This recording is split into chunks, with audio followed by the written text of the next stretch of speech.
on.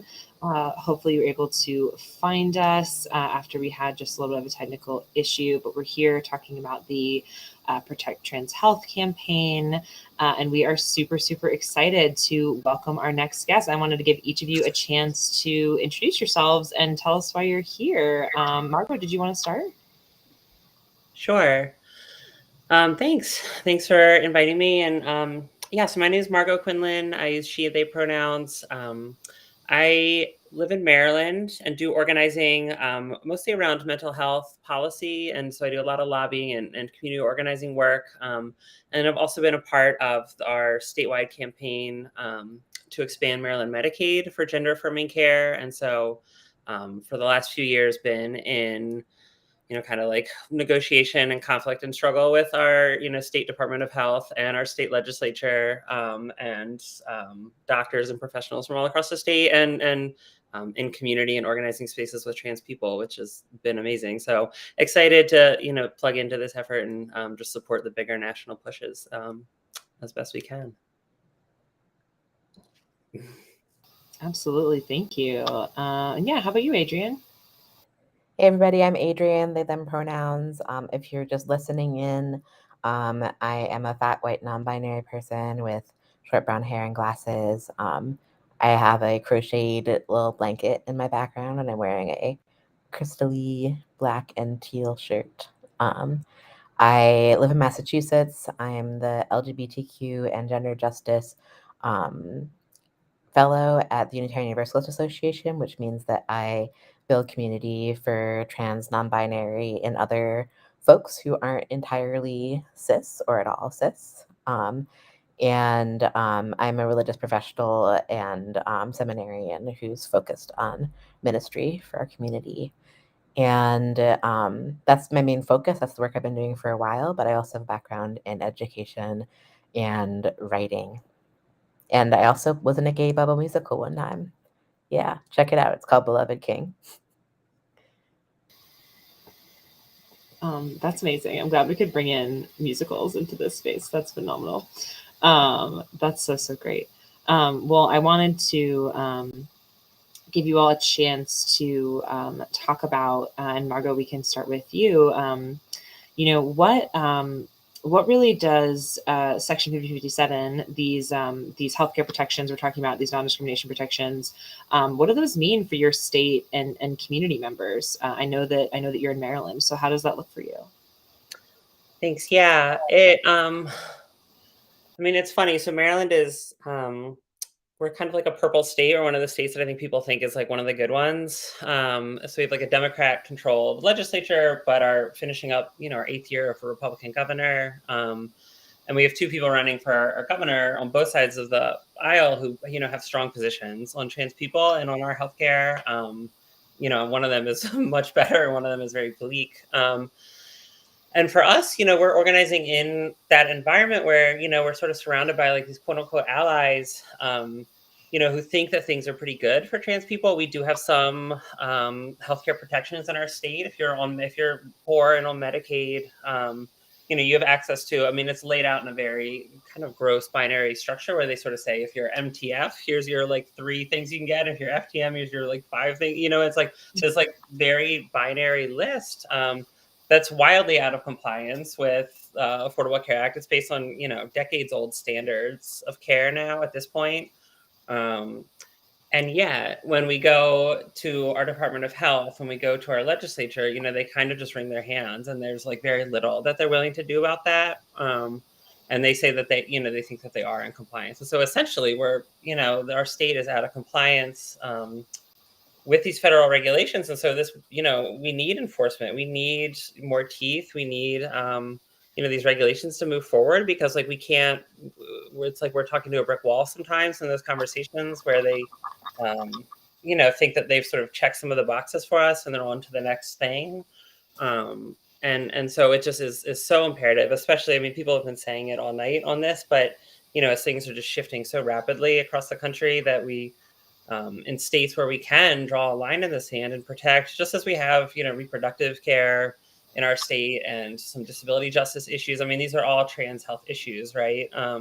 And so, like, how are we drawing a line in the sand where there are friendly states where trans people can access our care? And so, I mean, that's for us is seeing the needle move at the federal level. I think we'll just have such an impact on the organizing we're doing, even in like quote unquote friendly states where, I would argue it's not always so friendly. But I know, we have it a lot better than some of our neighbors. Yeah.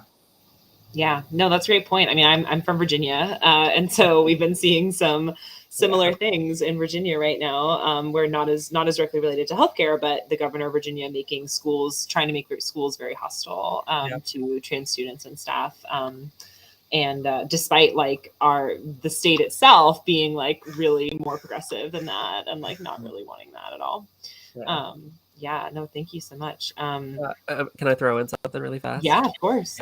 So for folks who were listening in a couple of hours ago, you may have heard me talk a bit more about the Maryland situation. And now, Margot, there's a 2015 memo that doesn't just say like these few things are covered. It also says these 31 things aren't. Is that correct?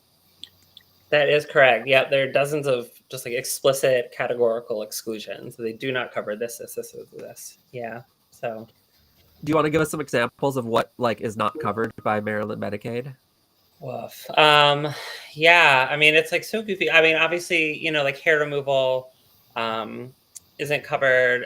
Any like facial gender affirming procedures aren't covered. Stage 2 phalloplasty. So stage 1 is covered, but like that's sort of the end of the road there. So it's just this like really, hodgepodge list of, I mean, what they do cover that, they cover genital surgeries and hormones. So it's like, based off of, again, it was based off of the Standards of Care 6. But for people who don't know, I mean, that's the sort of the world professional guidelines from over 20 years ago now. So it's, it was a different time. And a lot of the elders in our state and our community are, who are fighting for some of the non-discrimination legislation in Maryland that took decades for them to win, are still in the fight with us for our healthcare rights here, and are still in those organizing spaces with us. And so it just shows the like longevity of this struggle. And it feels like we're still in these conversations doing Trans 101 with people, even with trans elders who've been doing this work for decades. These legislators and department officials and doctors are still, yeah, it's a lot of education. Yeah, absolutely. And that's a big burden for people when they're just trying to go to the doctor and get care. And Adrian, I wanted to give you a chance to talk about this too, about kind of what these discrimination protections mean for your community and for the folks that you talk to and that you work with. Yeah, so I don't work as directly on the state level around health advocacy as Margot does. So I can't speak to like the level of detail that they can. But what I can say is what it was like for me as a young non-binary person who was coming into myself around the same time that Massachusetts passed general protections for trans folks in our state. And for me, it was like the difference between feeling like there was no safety net and like there was something for when I faced all the discrimination that so many of us, pretty much everybody still does in our state. I think that it is true that non-discrimination protections do discourage discrimination. I don't think they stop it if someone's really going to do it, but I do think that it will make some people think twice for sure. And it also means that there's something you can fall back on when you're facing discrimination. Talking to folks who have been out longer in my community, they no longer were facing eviction from landlords who didn't want them to live there because they were trans. We were able to, gain more respect in the workplace because people were afraid of the consequences of not being seen as gender affirming, especially a few years into the protections in our state. Does that mean that suddenly everything was magical and like there was no transphobia in our state? Absolutely not. People think that Massachusetts is like the most progressive state or something, and it's not. I mean, we have a Republican governor. A few years ago, trans rights were put up to a vote in our state. And yes, we did vote in favor of trans rights here. But like most towns, it was close-ish. Like Some towns, maybe it was like a 70 or 80 or even 90% margin in favor of trans rights. The city I live in, it's more like 50 or 60% in favor. And the average, I think, in our state was around 65 or 68%. So there are a lot of folks who don't want trans folks to be in public here in Massachusetts. Not as many as there are that voted the other way, but I think that for me, those protections mean more support, more safety, and for my community, that's what I see as well. Not that everybody is always going to be able to just like sue everyone who discriminates against us. We just don't have time, right? Like that would be a lot of lawsuits, and the consequences of taking that on is difficult. These protections don't solve everything, but they do create a huge difference, especially at a time when we're experiencing increased hate and attack on our rights and our beings. Yeah, it's Yeah, I important to really remember. think Oh, sorry, Tekla. no, it's okay. I was gonna say, it sets the tone. Like you were saying, like it'll make people think twice. Like someone's watching. Like some provider might be like, oh, I have to toe the line on this. I can't, mess with people the way I guess some people would like to. And it's also, yeah, and it's like the state agrees that this shouldn't have happened to you, even if like nothing else ever happens, right? And even if you actually took it to the Massachusetts Commission Against Discrimination and they didn't do anything with it, like it's different than saying, oh, it was actually just perfectly legal, right? That this happened to you. Yeah. Yeah, absolutely. Yeah, what I was going to add is that these non-discrimination rules, they set the floor of how we should treat people. Unfortunately, recognizing people's human dignity often requires more than just being at the absolute floor. But at least we're no longer in the sub-basement. Exactly. You're like climbed up a few stairs at least. You can see a crack at the top of the door.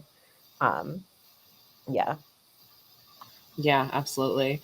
I also, oh, go ahead. Sorry. Yeah, no, Adrian, go ahead. What did you want to add?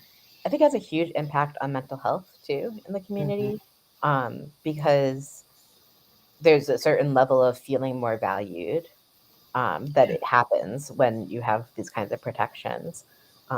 It doesn't like suddenly eliminate any kind of internalized stuff, but like there's just more of a sense of care and connection, I think. Yeah, I think that's really true. Yeah, and it's that sense we're really trying to get at for people, so that when they access care, it looks like that. So it looks like part of your community, and it's like a welcoming place. And I wanted to also talk about what does that trans inclusivity really look like in healthcare? Like what are we aiming for? What are we trying to get to? And Margaret, I wanted to give you a chance to speak on that. What do we want to see? What do we need to see for people in healthcare to make it inclusive? Yeah. I mean, I feel like it's like so much, right? Like It's so much. it is.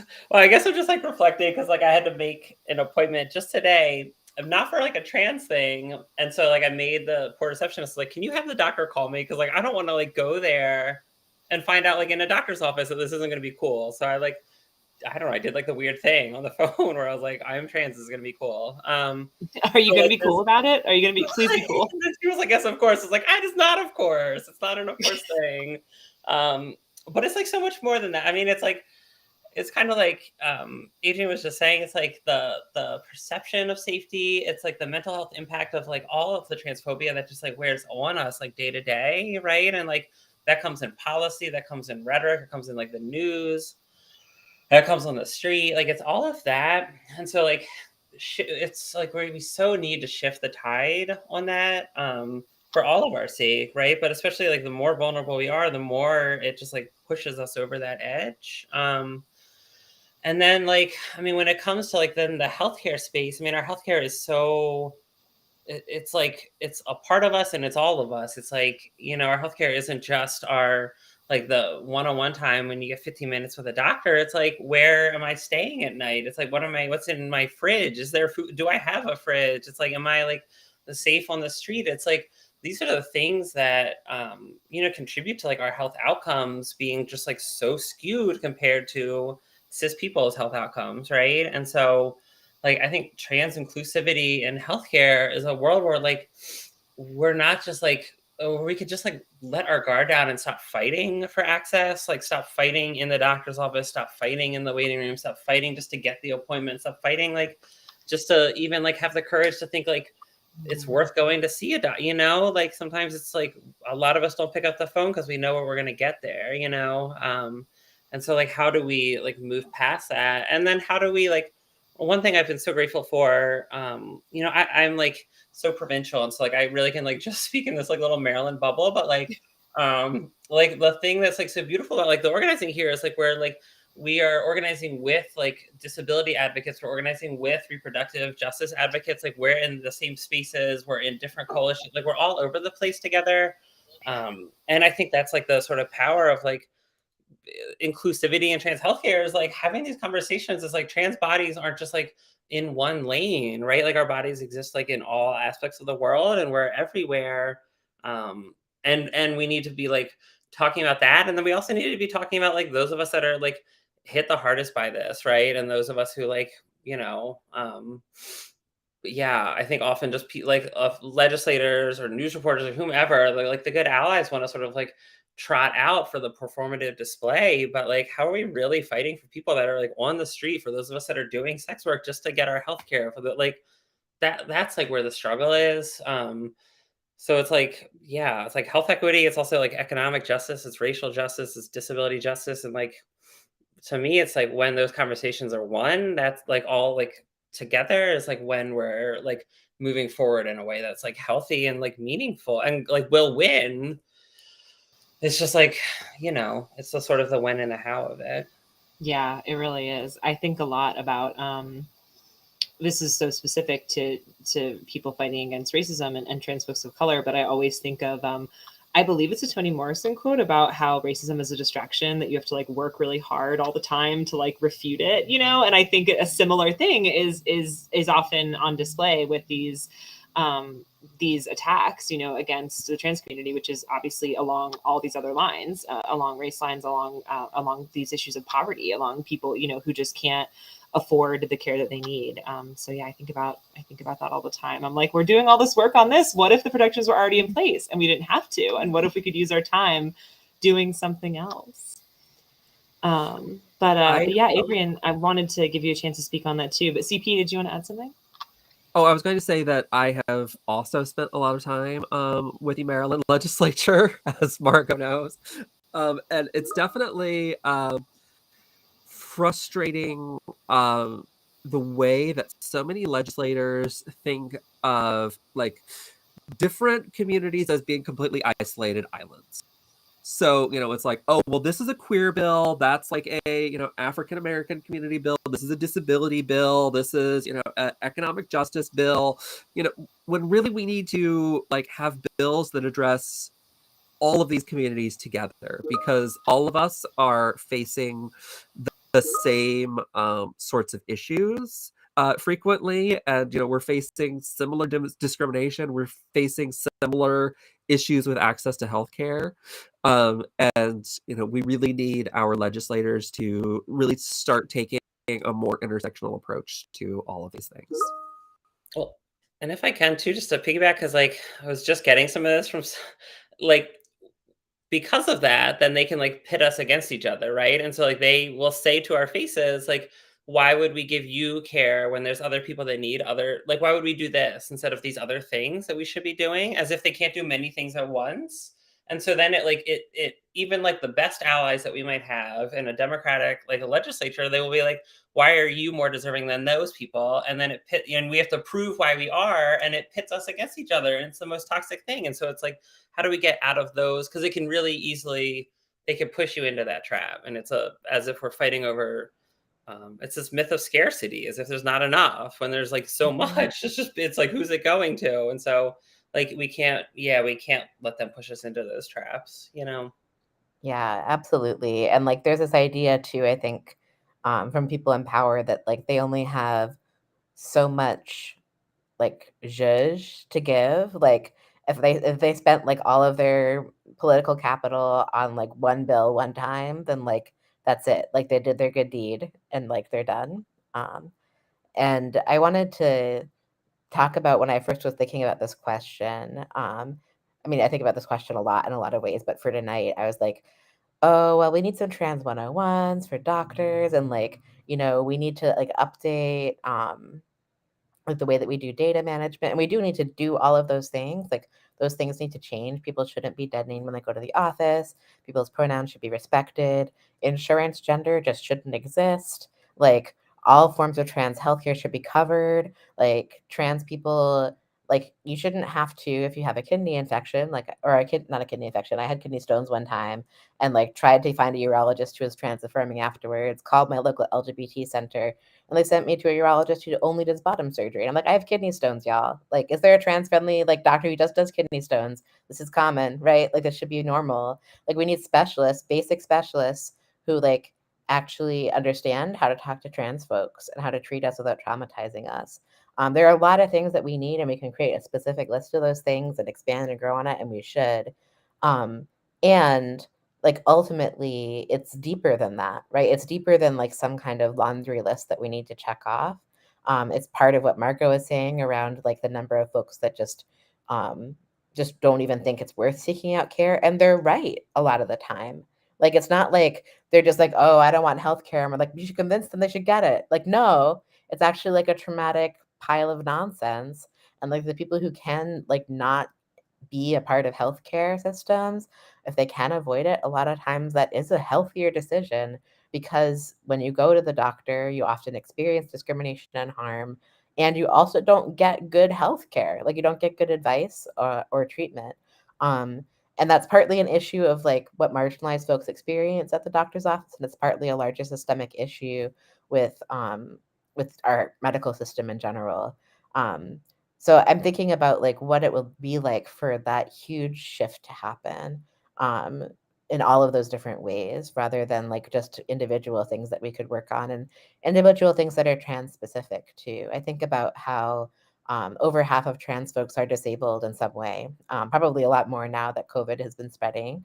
And disability justice is just not separate from trans rights. Like, but a lot of times the most vocal voices that we have around it are not even thinking about or talking about disability at all. Trans spaces are inaccessible. We know trans spaces are super white too. And when we're talking about trans healthcare, I want to see more discussion about healthcare reform in general and disability justice in general. As a chronically ill and disabled person, I have to interface with the healthcare system a lot. Well, actually, I don't have to. I could also just decide not to get healthcare, but there are a lot of things that I need from doctors that other trans folks may be able to avoid if they don't have to seek out healthcare. And I'd really like it if like the effort that I spend on seeking healthcare was better rewarded with like doctors who respected my time and like what I'm saying about my body and my needs. And also like, if I and many other people that I'm in community with like had stable housing and jobs all the time, then we'd be able to like focus on these things, right? So I don't know, I'm thinking about all of that and a lot more. For me, these protections, they don't solve all of those problems, but they do help with them. And one really important thing that they do is they keep us alive. They keep more of us alive. They keep more of us healthier. They help make sure that more of us get cancer caught sooner, or get access to other basic maintenance care that we otherwise wouldn't get. And I want more of us alive and thriving and able to access what health we're able to access. And this is one of those things that can help make that happen. Yeah, that's such a good point. Margot, did you want to add something? No, I was thinking of like the heart react on that. I was just like, yes, yes, Adrienne, yes. I know, we need it. That was so good. No, I love that.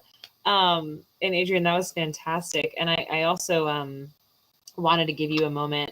We actually did a live event just on Thursday with faith leaders, but I know with your work in UUA, if there's anything you wanted to say about, how how you as a person of faith, as working in those communities, kind of how you see this type of campaign playing into that, whether you see people who need these protections or however you wanted to speak on that.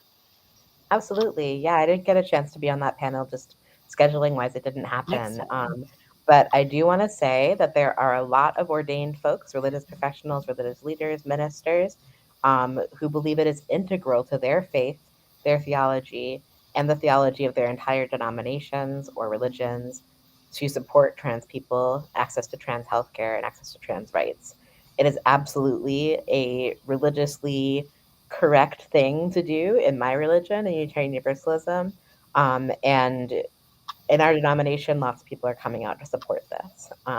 So if you are wondering if there are any religious people or people who are ordained who support us, yes, there are a lot of us. I think probably many of the religious professionals I know, and ministers, rabbis, imams, and more that I know are trans or non-binary or queer. And like that's just kind of like the water I swim in. So that is a thing. If you want it or need it, you can seek it out. The space that I have created is specifically to support trans and non-binary UUs who don't always experience as much welcoming and inclusion as they would like to in a general congregation. Some congregations are really awesome. Some have more to learn about welcoming, even though they think that they're welcoming, kind of like Massachusetts. And part of what the work that I do is to create an affinity space for people of all ages to connect. And it's really great. Like we have folks that are toddlers and children and teenagers. We have folks that are in their 70s or 80s and everybody in between, all in one space, creating community, playing games together, doing ritual. You don't have to be UU to come. You just have to be okay with it being UU. It's called Uplift. You can check it out on the UU website. And for me, I think part of the work that I do is about creating more access to community space and also access to spiritual support as needed, because so much of our community hasn't had access to that in any kind of affirming way.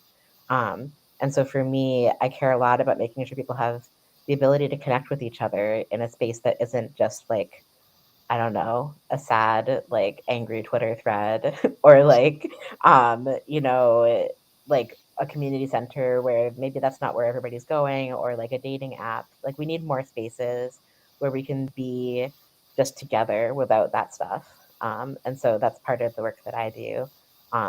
And I see community building as integral to organizing around these things. Without us taking care of each other and feeding each other's like hearts and minds and souls, then we don't, what are we doing it all for? Yeah. We No, can't burn that's out that fast. Yeah, we really can't. I mean, I think about that all the time, both with this campaign and with kind of, digital media in general, or, any kind of communications, like when we're talking to you all on this live, when we're doing a campaign like this, it is important in itself for folks to go submit their comment at protecttranshealth.org. It makes a huge difference. It's really impactful. But then, like I was saying to our executive director, Rodrigo, earlier, this is a long term. Like we're in this, like we're not going away. Like trans people, we've always been here. We're always going to be here. And this just builds, like having folks come together for a campaign like this, like really builds that power and lays that groundwork for the future, because we're always thinking about the future and what's next. But yeah, I also wanted to ask, I know we had a few questions we're excited to hear from you all about. And Margot, I wanted to ask you if there were any protections that had been won that you saw how they impacted your community, whether that was from originally, the ACA coming through and changing things, or kind of how you've seen regulations changing or laws changing for the better. Is there anything like that you'd want to share with us? Sure. Yeah. I mean, I think one, there's been a shift, right? In Maryland, I can speak for Maryland, we've seen a shift, right? Where more and more, as some of the Medicaid offerings are available, as some of our private insurers offer more trans care, that just more people are able to access care.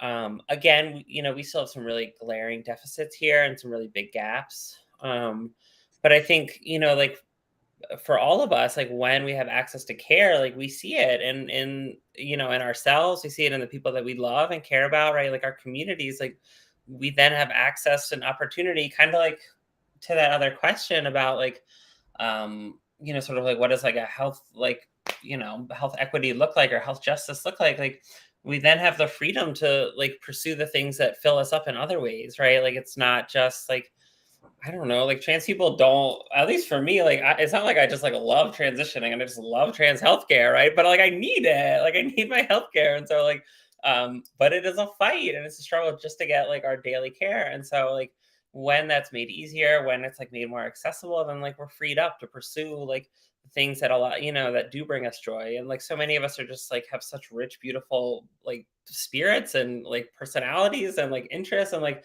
we're literally like the most interesting people, or sometimes like the most boring, and like that's fun too. Like I want to be able to be boring too, and like we get to like pursue that when we're freed up from some of these burden. I mean, so that's just like, I think that's what I see like in the people around me. It's like when we have access, when the access is expanded, whether it's through like switching jobs or like, I don't know. I live in a former steel town that's now like an Amazon town, and so like if you get a job at Amazon, then you can get like health insurance, right? Like you can get transition care, or if you get like a job at Starbucks, like you can get transition care. So it's like, but then a lot of us are then like repositioning our lives to like work in a factory for 4 or 5 years so we can get healthcare and transition care, and that like, is that the world that we want to envision for ourselves, or do we want a more liberatory experience with this? And I think we're in such a different place, right, than like the people who came at least before me, right, who were being like detained and arrested just for being on the street, right, in clothes that weren't like aligned with their gender assigned at birth or whatever. Like we're in a different place, and in some ways we're not. And like, but I think when it comes to healthcare access, it's just such a different conversation. And so it just really feels like we're on a precipice of a moment of kind of like a make or break moment, right? Like where our healthcare is either like accessible to us or it's gone. And it doesn't feel like it just like we're eking out some like nice little victories. It's like the stakes are so high right now. And so that like that's what it looks like, is like, it's like a sort of liberation and freedom, or it's like us like moving backwards in some pretty dark ways. I don't know. I feel like I took that in a negative. It's okay. It feels like this is where we are. It's like, no, you're not wrong. No, Yeah, I mean, would definitely say that like there's the opposition does not just want to take away non-discrimination rules for healthcare. Like the opposition largely does not want us to exist in public, if at all. And so yes, we need to stand up for our right to have access to healthcare. We need to stand up to have a right to exist in public spaces. Because if we don't, then we're going to lose those rights, and we're going to lose so much of what allows us to exist as human beings in this world. Yeah. I mean, it comes back to this point of like, I mean, when we're talking about like policy stuff, like I think most people, it just can be like the driest, most boring thing in the world. Like I like it. I think it's like real juicy, and like we can make like a lot of change there, but like can be so boring, right? Like we're talking about like section 1557, like it's like numbers and letters and all this stuff. But like at the same time, like the conversation shift is what's leading to like increases in violence, or like like I have a friend, she had to jump out the second floor of her window while her house burned down in the middle of the night because people were burning pride flags in her neighborhood, like in Baltimore City. Like this isn't like, like I think a lot of us like to think that like this is like there's different geographic contexts to this conversation, which is like this is very true. But like I think the way this is permeating people's mindsets, and the fact that it's like coming into people's like TVs and like every other night, there's these like negative spins on trans healthcare, and none of it is like highlighting like the alternative, which is just like the beauty and the joy of like trans like vibrancy and like trans wellness, right? And so like you're right, CP, like it's like we're talking like healthcare policy and non-discrimination, but we're also talking about like freedom to like move about the world and feel safe and like not be looking over our shoulders all the time. And like I don't know what that feels like, but like I think we can get there, Yeah, definitely. I also just want to say, like, I love trans healthcare. Like, I think good. Like, I mean, It's I really don't good. think it's fine if people never seek transition related care, y'all are still trans. Like, that's totally 100% okay. Whether you socially transition or ever tell anybody that you're trans, like, you still belong, and like there's a place for you in our space, in our communities, and in yourself. And like trans healthcare is awesome. I think that like the way that like cis white feminism has talked about reproductive justice is super problematic in so many ways. And they've also like taken and appropriated like ideas of body positivity. Like there's a lot we could deconstruct there. But I sometimes think about the ways that in reproductive justice spaces, there's a lot of like reclaiming loudness around bodies that can be problematic in a lot of ways and good in a lot of ways. And I think about the reasons why that's less common in trans and non-binary plus spaces. And I think a big reason is our bodies are often already scrutinized and on display. And all the different things that we do to medically transition are also, there's so much like curiosity. And then it can be hard to claim that. And it can be hard to talk about it in like an empowering and joyful way, or talk about the reproductive justice or reproductive health related issues that we do experience, because already there's just so much gross weirdness and like eyeballs on us around this shit. But I want there to be more spaces for us to just like claim that, talk about it, be proud about it or not proud about it, but be able to just be there together with it. And I would just love it if like, I'm so glad that like the internet exists and there are some spaces to talk about transition related care with other folks, but I want more of it. I want it to be more affirming. I want those spaces to be way more intersectional.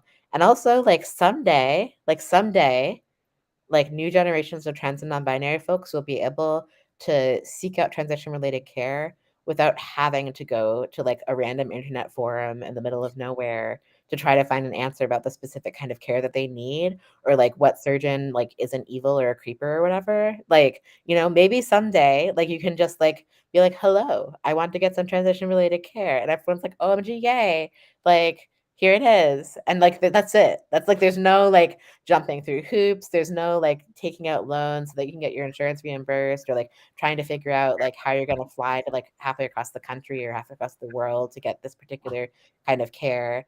And yet also we've made so much progress here, like to the point where I forget sometimes that insurance like didn't cover trans care in Massachusetts for a long time. Like for most of the time that I've been out as trans, for the most of the past decade, that's been true. And like being able to forget that is like, obviously I don't want to ever forget that. And also it's in danger here and everywhere all the time. But I want the amount of bullshit that we deal with. I don't know if I'm allowed to swear on this thing. But I want it I want it to Okay, be the kids left already. The kids that I were want on our it to stream be a earlier. memory. I want it to be a memory that we can take out and talk about. And instead for us to just be able to be. And also to have access to more care options. Like Mhm. non-binary people especially need access to a whole range of like medical transition options that don't even exist yet. But like also so does everyone. And we deserve that. Like we deserve all of it. Um, Also in general, I just want healthcare to kind of be like going to a really kind acupuncturist, you know, where like you go there, you tell them your problems, like you lie on a table, listen to some soft music for a little while, and like when you leave, you just feel a little better. Like they just like take complete care of you. Um, I just want I that for us. I had a dentist when I was in New York that okay, I'm just going to tell this story really fast because I am like, I do not know, first, how this existed, and second, why it does not exist elsewhere. And it was covered entirely by my dental insurance. So this dentist had a lie flat bed for your cleanings. They put a eye mask over you that was lavender scented. They had like essential oils in the room where your cleaning was done. They like there was nice music. It was just like so calming that it was like, oh my God, why is not every freaking dentist like this? Why is like medical care not like caring in this way? So you just made me think of this dentist that I was so sad to lose when I moved out of New York City. Yeah. I'm super allergic to all fragrances, so I would never have gone, but I love that for you. Um, and like I'm thinking too about like the many care providers who do fight for us, right? Like the Yeah. ones who are there for us and have been there for a long time. My first PCP when I came out as trans basically took care of every trans person in the whole region that I lived in, like the entire half of the state. Now they have a whole health center called Trans Health Northampton. I don't live there anymore, but there's actually a trans health center that's just for trans and non-binary plus folks and their families now. And it's been a dream for a long time that now is true, and it's booming because people need that kind of affirming That's care. amazing. So I think like there's so much at stake, and there's so much that's still blooming. For me now, whether a doctor is going to be trans affirming isn't my biggest question when I'm seeking a provider.